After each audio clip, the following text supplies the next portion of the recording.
نحمده ونصلي على رسوله الكريم أما بعد فقد قال الله تعالى في كتابه العزيز يا أيها الذين آمنوا اتقوا الله حق تقاته ولا تموتن إلا وأنتم مسلمون وقال نبينا صلى الله عليه وسلم في حديثه الشريف إن خير الحديث كتاب الله وخير الهدي هدي محمد صلى الله عليه وسلم وشر الأمور محدثاتها وكل محدثة بدعة وكل بدعة ضلالة وكل ضلالة في النار. முன்னாடி பின்னாடி இருக்கிறவங்க அப்படி வாங்க, கொஞ்சம் முன்னாடி வாங்க, உங்கள் முகத்தை பார்த்து பேசுகிற மாதிரி வந்து உட்காருங்க. சலாத்தும் சலாமும் அகிலத்தின் அருக்குடை அன்னலம் பெருமானார் ஸல்லல்லாஹு அலைஹி வஸல்லம் அவர்கள் மீதும் அவர்களது உத்தம தோழர்கள் அனைவரின் மீதும் மற்றும் அல்லாஹுடைய இல்லத்தில் இந்த ரமலான் கால இரவுகளில் அல்லாஹுவை வணங்கி வழிபட்டு அவனது அன்பையும் அவனது அருளையும் அவனது பொருத்தத்தையும் எதிர்பார்த்து கொண்டிருக்கும் நம் அனைவரின் மீதும் என்றென்றும் நின்று நிலவட்டுமாக. அஸ்ஸலாமு அலைக்கும் ரஹ்மத்துல்லாஹி வபரகாத்துஹு. கண்ணியத்திற்குரிய சகோதரர்களே சகோதரிகளே, எல்லாம் வல்ல அல்லாஹ்வின் நல்லடியார்களே, இந்த ரமலான் தொடர் சொற்பொழிவில் அறியப்படாத சில நபித்தோழர்களுடைய வாழ்க்கை வரலாற்றை நாம் தொடர்ச்சியாக அறிந்து வருகிறோம். அதில் தற்போது வரை கிட்டத்தட்ட 7 சஹாபாக்களுடைய வரலாறை நாம் தெரிந்திருக்கிறோம். அந்த 7 சஹாபாக்களுடைய பெயரும் வாழ்க்கை குறிப்பும் எந்த அளவுக்கு நம்முடைய சிந்தனையில் ஞாபகமாக பசுமையாக இருக்கிறது என்பது தெரியவில்லை. நாம் எந்த வரலாறை கேட்கிறோமோ, எந்த தகவல்களை கேட்கிறோமோ அதை மறந்து விடாமல் நமது உள்ளத்திலே பசுமையாக அவற்றை நினைவில் வைத்திருப்பது ரொம்ப ரொம்ப முக்கியம். வரலாறுகளை கேட்டு அது நம்முடைய ஞாபகத்தில் இருந்தால் தான் அதன் மூலம் என்ன செய்ய முடியும், பயன்பெறவே முடியும். வரலாறே மறந்துருச்சுன்னா கண்டிப்பாக அதனால் பயன் இருக்க முடியாது. இப்போ நாம் பார்க்கக்கூடிய 8வது நபித்தோழர் யாருன்னு சொன்னால் இக்ரிமத் இப்னு அபி ஜஹில் ரலியல்லாஹு அன்ஹு என்று சொல்லப்படக்கூடிய நபித்தோழர். அபு ஜஹல் இஸ்லாத்தின் விரோதியான, அல்லாஹுவின் விரோதியான அபு ஜஹலுடைய மகன் யார்? இக்ரிமா ரலியல்லாஹு அன்ஹு. அவர்களுடைய வாழ்க்கை வரலாற்றை தான் நாம் பார்க்க போகிறோம். அன்பிற்குரியவர்களே, இவர்கள் ஃபத்துஹ் மக்காவுக்கு பிறகு தான் இஸ்லாத்துக்கே வர்றாங்க. சுப்ஹானல்லாஹ், உண்மையில் அல்லாஹுவால் நிறைய நலம் நாடப்பட்டவராக அவர் மாறிவிட்டார். காரணம் என்னென்னா, அவர் பத்ரு போருக்கு வந்தார், உஹது போருக்கு வந்தார், ஹந்தக் போருக்கு வந்தார், அது போக சின்ன சின்ன போர்களுக்கெல்லாம் வந்தார். ஆனால் எதுலேயுமே அல்லாஹ் கொல்லப்படாமல் விட்டு வைத்திருந்தார். அந்த போர்களிலெல்லாம் அவர் கொல்லப்பட்டிருந்தால் இஸ்லாம் என்கிற நேர்வழி ஹிதாயத் கண்டிப்பாக அவருக்கு கிடச்சிருக்கார். ஆனால் அல்லாஹ் அவருக்கு நலம் நாடி இறுதியில் எப்போ வர்றாரு? ஃபத்துஹ் மக்கா நடைபெற்ற பிறகு இஸ்லாத்திற்கு வருகிறார். அன்பிற்குரியவர்களே, இந்த இக்ரிமா ரலியல்லாஹு அன்ஹு அவர்களை பொறுத்தவரையில் நபிகள் நாயகம் ஸல்லல்லாஹு அலைஹி வஸல்லம் அவர்கள் கொல்லப்பட வேண்டியவர் என்று அறிவிக்கப்பட்ட நபர்களில் ஒருத்தராக இருந்தார். ஃபத்துஹ் மக்கா வெற்றி நடந்த பிறகு எல்லோருக்கும் மன்னிப்பு உண்டு, எல்லோருக்கும் பாதுகாப்பு உண்டு, ஆனால் 4 நபர்களை தவிர அப்படின்னு சொன்னாங்க. அந்த 4 பேரில் ஒருத்தர் யார்? இந்த இக்ரிமா ரலியல்லாஹு அன்ஹு.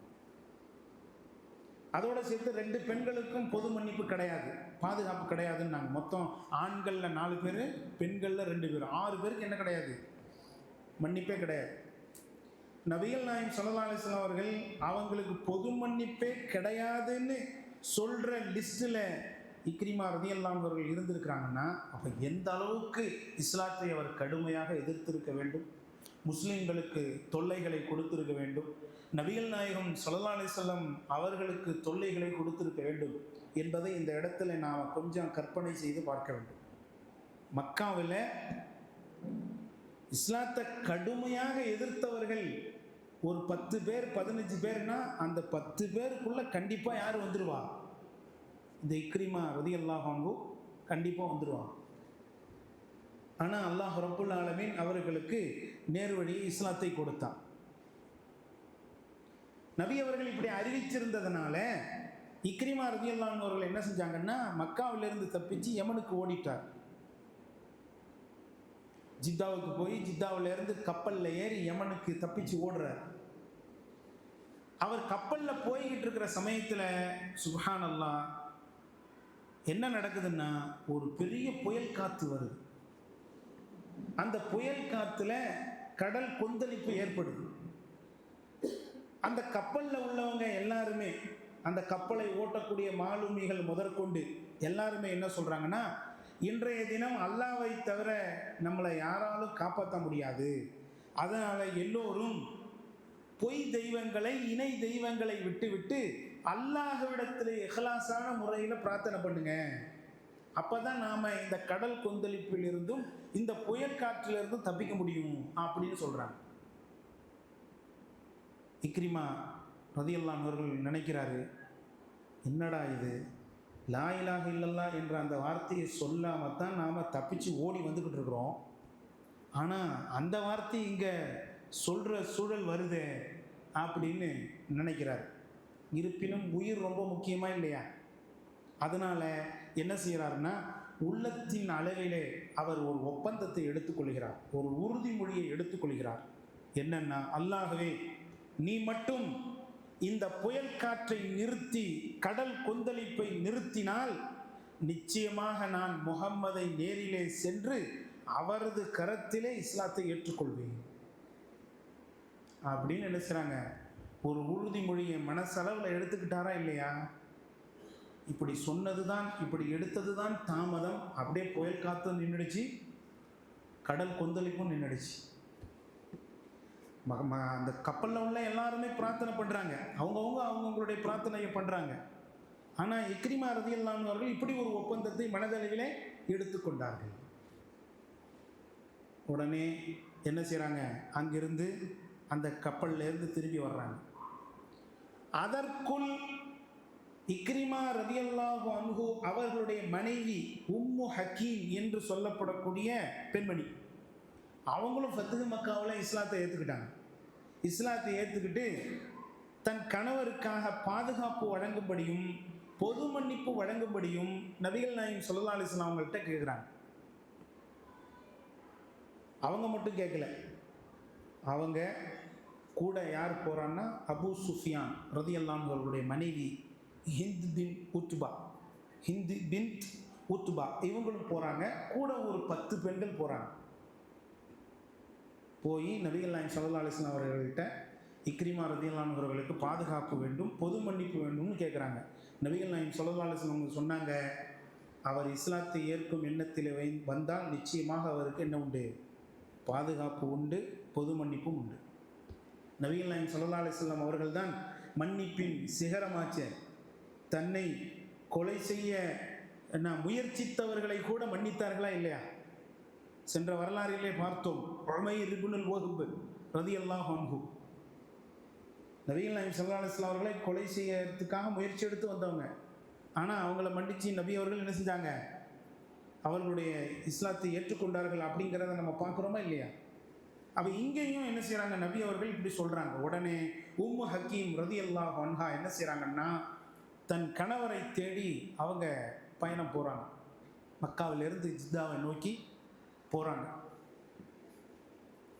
ஆனால் அவங்களுக்கு தெரிஞ்சிருந்துச்சு, தப்பிச்சு தன் கணவர் யமனுக்கு தான் ஓடுறாரு அப்படிங்கிறது தெரிஞ்சிருந்துச்சு. அதனால் என்ன செய்கிறாங்க, ஜித்தாவுக்கு அவங்க போகிறாங்க. அங்கே போய் கணவரை தேடி நம்ம அழைச்சிட்டு வரலாம் அப்படின்னு. அன்பிற்குரியவர்களே, இப்படி போகிற வழியில் இந்த உம்மு ஹக்கீம் ரலியல்லாஹு அன்ஹா இருக்காங்களா இல்லையா, அவங்க தன்னுடைய அடிமையை கூட்டி கொண்டு சென்றார்கள். அப்படி அடிமையை கூட்டிகிட்டு போகும்போது அந்த அடிமை அந்த உம்மு ஹக்கீம் ரலியல்லாஹு அன்ஹா அவர்களுடன் தவறாக நடக்க முயற்சிக்கிறார். தனிமையை பயன்படுத்தி கொண்டு தன்னுடைய ஆசைக்கு இணங்க வேண்டும் என்று அந்த அடிமை என்ன செய்யலாம், அந்த சஹாபி பெண்மணியை நிர்பந்திக்கிறான்.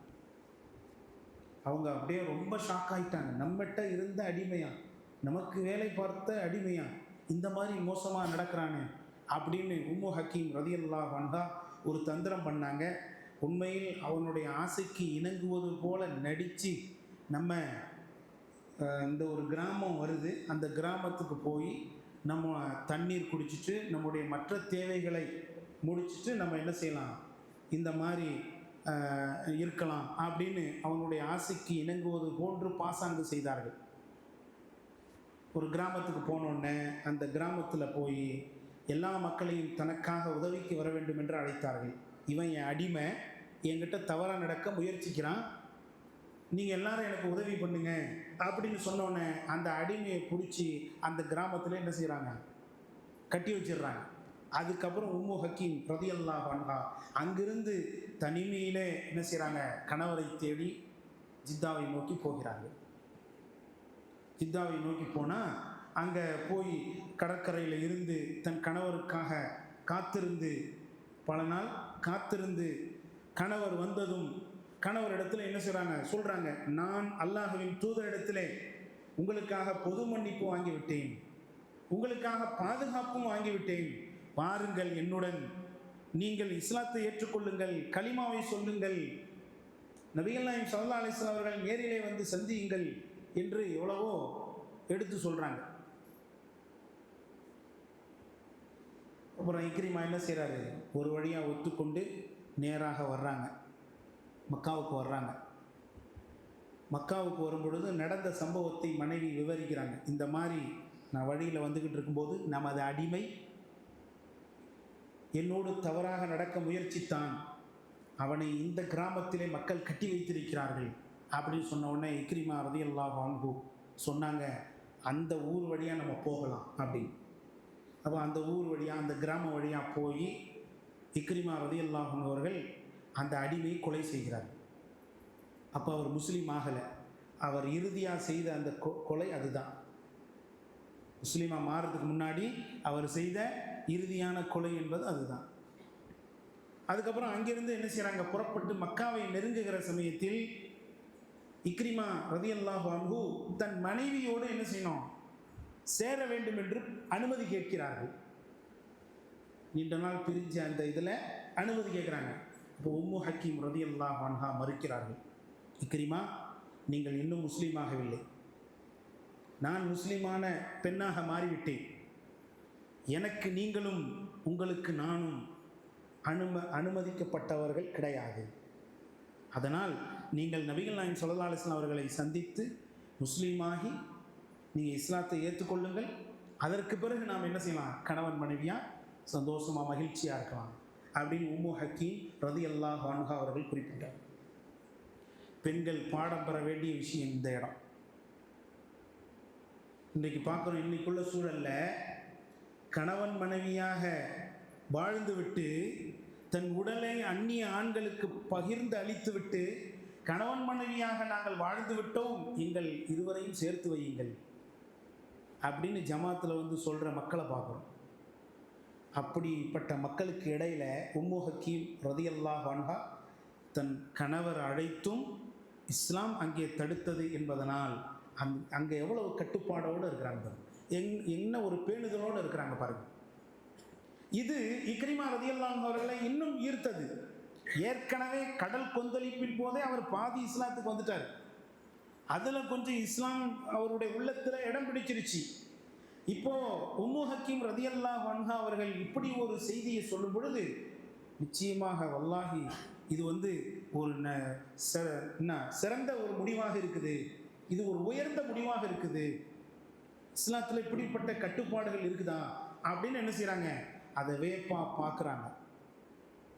இக்ரிமா ரலியல்லாஹு அன்ஹு அவர்கள் மனைவி சொன்ன மாதிரி அதை கேட்டுக்கிறாங்க. அதற்கு பிறகு நேராக நபிகள் நாயகம் ஸல்லல்லாஹு அலைஹி வஸல்லம் அவர்களை சந்திக்க வருகிறார்கள். சஹாபாக்களுடைய பெரும் கூட்டத்தோடு நபி அவர்கள் இருக்கிறார்கள். இக்ரிமா ரலியல்லாஹு அன்ஹு அவர்கள் வந்த உடனே நபி அவர்கள் என்ன சொன்னாங்க தெரியுமா, இக்ரிமா இப்போது வருகிறார், தோழர்களே முஸ்லிம்களே, யாரும் அவருடைய வாப்பாவை பற்றி அவருடைய காதுபட குறை பேசாதீர்கள், பழித்து பேசாதீர்கள். இறந்தவர்களை நீங்கள் திட்டினால் அது உயிரோடு உள்ளவர்களுடைய மனதை பாதிக்கும். அதனால் அந்த மாதிரி சொல்லாதீங்க வார்த்தைகளை அப்படின்னு நபிகள் நாயகம் ஸல்லல்லாஹு அலைஹி வஸல்லம் அவங்க சொல்கிறாங்க. சுப்ஹானல்லாஹ். நபி அவர்களுடைய அந்த சைக்காலஜி, பிறர் மனம் அறிந்து நடப்பது எவ்வளவு அதிகமாக இருந்திருக்கு. பொதுவாகவே இறந்தவர்களை பற்றி என்ன செய்யக்கூடாது, நாம் தப்பாக பேசக்கூடாது, பொருளி பேசக்கூடாது. அவங்கள பற்றியான நல்ல செய்திகளை பேசணும், கெட்ட செய்திகளை என்ன செய்யணும், பேசக்கூடாது. நபிகள் நாயகம் ஸல்லல்லாஹு அலைஹி வஸல்லம் அவர்கள் இங்கே குறிப்பாக அபூ ஜஹலை பற்றி பேச வேண்டாம் என்று சொல்கிறாங்க. பேசுறதுக்கு தகுதியான ஆள் தான் அவர், அப்படி தானே? அபூ ஜஹல் பேசுறதுக்கு தகுதியான ஆள் தான், விமர்சிக்கிறதுக்கு தகுதியான ஆள் தான், அல்லாஹ்வுடைய வெளிப்படையான கடுமையான விரோதி தான். இருப்பினும் இப்போ அவர் இஸ்லாத்தை ஏற்கிற அந்த சிந்தனையில் வந்திருக்கிறார். இந்த நேரத்தில் நீங்கள் இந்த மாதிரி விஷயத்தை பேசுனீங்கன்னா அவர் மனதை பாதிக்கு, பேசாதீங்க என்று நபிகள் நாயகம் ஸல்லல்லாஹு அலைஹி வஸல்லம் அவர்கள் தோழர்களை பார்த்து சொல்கிறாங்க. இக்ரிமா ரலியல்லாஹு அன்ஹு நேராக நபிகள் நாயகம் ஸல்லல்லாஹு அலைஹி வஸல்லம் அவர்கிட்ட வந்தாங்க. வந்து சொன்னாங்க, ஒரு கோரிக்கை, ஒரு சபதம். நபி அவர்களிடத்தில் ஒரு கோரிக்கை வச்சாங்க, ஒரு சபதத்தை எடுத்தார்கள். ஏற்கனவே அந்த கடல் பயணத்தில் எடுத்தாங்களா இல்லையா, அதே மாதிரி அவங்க வச்ச கோரிக்கை என்னன்னா, அல்லாஹ்வின் தூதரே, நான் இது நாள் வரைக்கும் உங்களை எதிர்த்திருக்கிறேன், முஸ்லிம்களை எதிர்த்திருக்கிறேன், இஸ்லாத்தை எதிர்த்திருக்கிறேன். இந்த எதிர்த்த எல்லா பகைமைக்கும் பாவங்களுக்கும் நீங்கள் அல்லாஹ்விடத்தில் முதல்ல எனக்கு மன்னிப்பு தேடுங்க. நீங்களும் என்ன மன்னிச்சிருங்க, அல்லாஹ்விடத்தில் அந்த பகைமைக்காக என்ன செய்யுங்க, மன்னிப்பு கேளுங்கள் யா ரசூலல்லாஹ் என்று இக்ரிமா ரலியல்லாஹு அன்ஹு அவர்கள் ஒரு கோரிக்கையை வைக்கிறார்கள். இரண்டாவது ஒரு சபதத்தை எடுக்கிறார்கள். அல்லாஹ்வின் தூதரே, அல்லாஹ்வின் மீது ஆணையாக நான் சொல்கிறேன், இஸ்லாத்தை எதிர்ப்பதற்கும் அழிப்பதற்கும் எவ்வளவு பொருளாதாரங்களை நான் செலவழித்தேனோ அதை விட பன்மடங்கு பொருளாதாரத்தை இஸ்லாத்தை வளர்க்க நான் செய்ய போகிறேன். இஸ்லாத்தை வளர்ப்பதற்காக நான் கொடுக்க போகிறேன். இஸ்லாத்தை எதிர்ப்பதற்காகவும் அழிப்பதற்காகவும் நான் எவ்வளவு வீரத்தை பயன்படுத்தினேனோ, எவ்வளவு முயற்சிகளை நான் பயன்படுத்தினேனோ, அதை விட பன்மடங்கு வீரத்தையும் முயற்சியையும் இஸ்லாத்தை வளர்ப்பதற்காக நான் என்ன செய்வேன், பயன்படுத்துவேன் யா ரசூலல்லாஹ் என்று அல்லாஹ்வின் தூதருக்கு முன்னால் இக்ரிமா ரலியல்லாஹு அன்ஹு அவர்கள் ஒரு சபதத்தை எடுத்தார்கள், ஒரு முடிவை எடுத்தார்கள், உறுதிமொழி எடுத்தார்கள். அல்லாஹ் ரப்புல் ஆலமீன் அவர்களுடைய எண்ணப்படி, அவர்களுடைய அந்த இஷ்டப்படி அந்த முடிவையும் அந்த உறுதிமொழியையும் அல்லாஹ் நிறைவேற்றினார். உண்மையில் நபித்தோழர்கள் எல்லாம் வெறும் ஃபார்மாலிட்டிஸுக்கு பேசுகிறவங்க இல்லை, உதட்டளவில் பேசுகிறவங்க இல்லை, வெளிக்காட்டுதலுக்காக பேசுகிறவங்க இல்லை. எது உள்ளத்தில் இருந்துச்சோ அதுதான் என்ன வந்துச்சு, வாயால் நாவால் வந்தது. அதனால தான் அவங்களுடைய இந்த மாதிரியான துஆக்களை, இந்த மாதிரியான உறுதிமொழிகளை அல்லாஹ் நிறைவேற்றி தந்திருக்கிறான் அப்படிங்கிறத பார்க்குறோம். இக்ரிமா ரலியல்லாஹு அன்ஹு அவங்க சொன்னது மாதிரி நிறைய போரில் அதுக்கு பிறகு என்ன செய்கிறாங்க, கலந்து கொள்கிறார்கள்.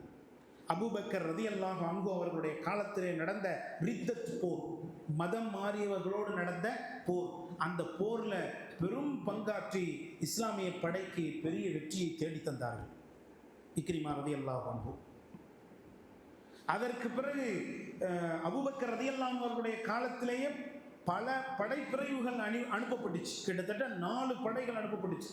அந்த 4 படைகளிலும் முன்னணி வீரராக இக்ரிமா ரலியல்லாஹு அவர்கள் இருந்து இஸ்லாத்திற்கு நிறைய வெற்றிகளை தேடி தந்தார். ரித்தத் போருங்கிறது ரொம்ப முக்கியமான போர். நபிகள் நாயகம் ஸல்லல்லாஹு அலைஹி வஸல்லம் அவர்களுக்கு முன்னாடி நான் நிறைய பொருளாதாரத்தை செலவழிப்பேன்னு சொன்னார். ஜிஹாதுக்கு அவர் தான் நிறைய காசுலாம் கொடுத்தார். இந்த 4 படைப்பிரிவு போணுச்சா இல்லையா, இந்த 4 படைப்பிரிவு போகிறதுக்கும் தன் புறத்தில் உண்டான பொருளாதாரங்களை அவர் என்ன செஞ்சார், செலவழித்தார். தானே அதற்கான செலவினங்களை ஏற்றுக்கொண்டார்.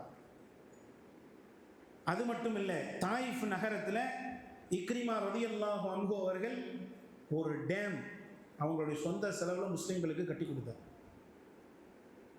சத்து இக்ரிமா அப்படின்னு இன்னைக்கு கூட பேர் வைக்கப்பட்டிருக்கு. தாயிஃபுக்கு போனவங்க பார்க்கலாம். வரலாற்றில் சொல்லப்படுது, அரபுலகத்தில் முதல்ல கட்டப்பட்ட டேம். அரபுலகத்தை பொறுத்தவரையில் அங்கே அதிகமாக டேம் எல்லாம் இருக்காது. ஆனால் தாயிஃபில் ஒரு டேம் கட்டப்பட்டிருக்கு. அந்த டேம் கட்டினது யாருன்னு சொன்னால் இக்ரிமா ரலியல்லாஹு அன்ஹு. ஆறு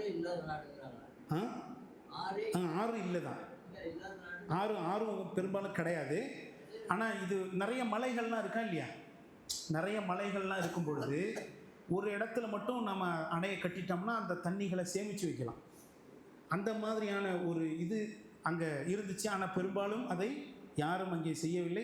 இக்ரிமா ரலியல்லாஹு அன்ஹு அவர்கள் தனது சொந்த செலவில் டேம் கட்டினாங்க அப்படிங்கிறத என்ன செஞ்சோம் நாம் பார்க்குறோம். இதனால் முஸ்லீம்களுக்கு பெரிய பயன் வந்துச்சு.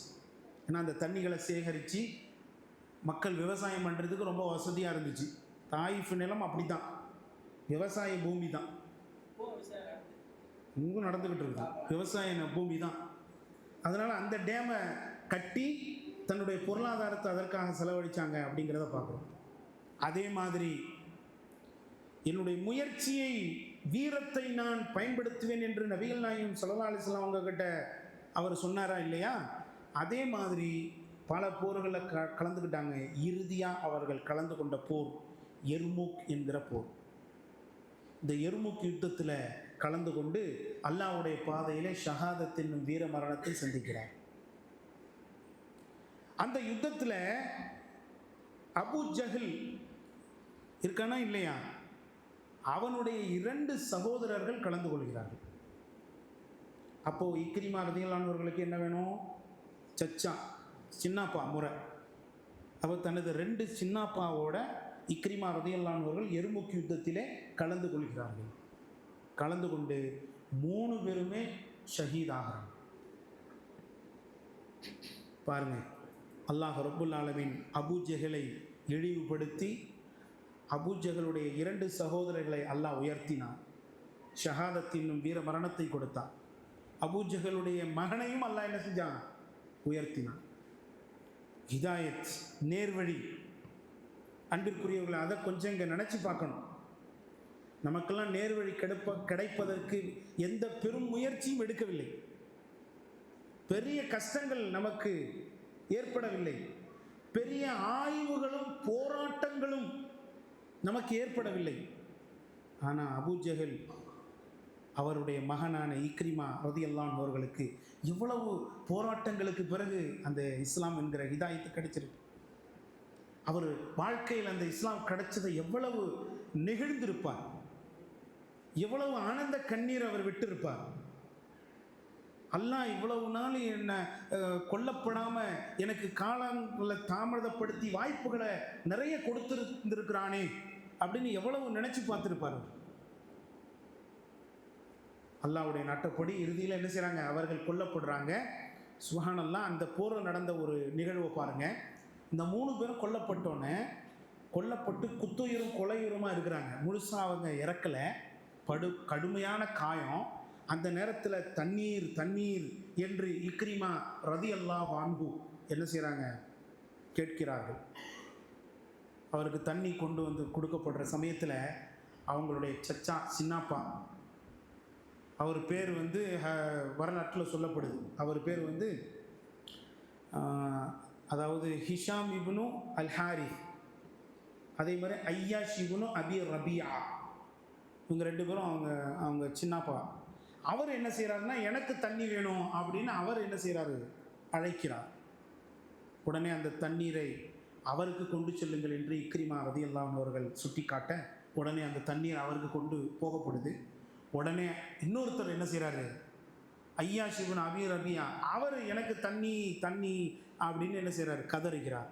உடனே இவர் என்ன செய்கிறாரு? அவருக்கு தண்ணியை கொண்டு போங்க அப்படின்னு மாத்துறார். மக்கள் அவருக்கு தண்ணியை கொண்டு போகிறாங்க. உடனே இக்ரிமா இவர் என்ன செய்கிறாரு? தண்ணீர் தாகம் அப்படின்னு என்ன செய்கிறாரு? மக்களை அழைக்கிறார். உடனே அவர் என்ன செய்கிறாரு? இக்ரிமாவுக்கு கொண்டு போய் கொடுங்க அப்படின்னு திருப்பி அனுப்புகிறாங்க. அந்த மக்கள் இக்ரிமாவுக்கு கொண்டு வந்து தண்ணீரை கொடுக்க வருகிற சமயத்தில் அவர் ஷஹாதத்தை அடைந்திருந்தார், வீர மரணத்தை அடைந்திருந்தார். சரி, இவர் தான் இறந்து போயிட்டார், அவரையாவது காப்பாற்றுவோம் அப்படின்னு அடுத்தவருக்கு கொண்டு போய் தண்ணி கொடுக்கலான்னு பார்த்தா அவரும் இறந்து விடுகிறார். இன்னொருவருக்கு போய் கொடுக்கலாம் என்று நினைக்கும் பொழுது அவரும் என்ன செய்கிறாரு, இறந்து விடுகிறார். இப்படி 3 பேருமே இந்த எர்முக் யுத்தத்தில் அல்லாஹ்வுடைய பாதையிலே ஷஹாதத் ஆனார்கள் என்பதை பார்க்கிறோம். அன்பிற்குரியவர்களே, ஏதோ இஸ்லாத்தை ஏற்றோம், ஒரு மூலையில் வாழ்ந்தோம் அப்படின்னு இல்லாமல் அல்லாஹ்வுடைய பாதையில் அல்லாஹ்வுடைய மார்க்கத்துக்காக நம்மளால் முடிந்த எவ்வளோ பெரிய உதவிகளை செய்ய முடியுமோ அதை செய்து விட்டு மரணிக்க வேண்டும் அப்படின்னு இக்ரிமா ரலியல்லாஹு அன்ஹு அவர்கள் நினைத்தார்கள். அதே மாதிரி என்ன செஞ்சாங்க, வாழ்ந்து மரணித்தார்கள் என்பதை நாம் பார்க்கிறோம். ஆகவே இக்ரிமா ரலியல்லாஹு அன்ஹு அவர்களுடைய வாழ்க்கை நமக்கு பல பாடங்களை, படிப்பினைகளை உணர்த்துகிறது. பொதுவாக எல்லா சஹாபாக்களுடைய வரலாறுமே நமக்கு ஒரு பாடத்தை சொல்லித்தரும். அதிலும் குறிப்பாக இக்ரிமா ரலியல்லாஹு அன்ஹுடைய இந்த வாழ்க்கை வரலாறு நமக்கு பல பாடங்களை சொல்லித்தருகிறது. அந்த பாடங்களை பெற்று இந்த உலகத்தில் நல்ல மூமின்களாக, முஸ்லிம்களாக வாழ்ந்து அல்லாஹ்வுடைய அன்பையும் அருளையும் பெறக்கூடிய நன்மக்களாக நாம் மாறுவோம். வல்ல அல்லாஹ் அதற்கு நமக்கு தௌஃபீக் செய்வானாக என்று அல்லாஹ்விடத்தில் வேண்டி விரும்பி பிரார்த்தனை செய்து எனது இந்த உரையை நிறைவு செய்து கொள்கிறேன். வஆகிரு தஅவானா அனில் ஹம்துலில்லாஹி ரப்பில் ஆலமீன். வஸ்ஸலாமு அலைக்கும் வரஹ்மத்துல்லாஹி வபரகாத்துஹு.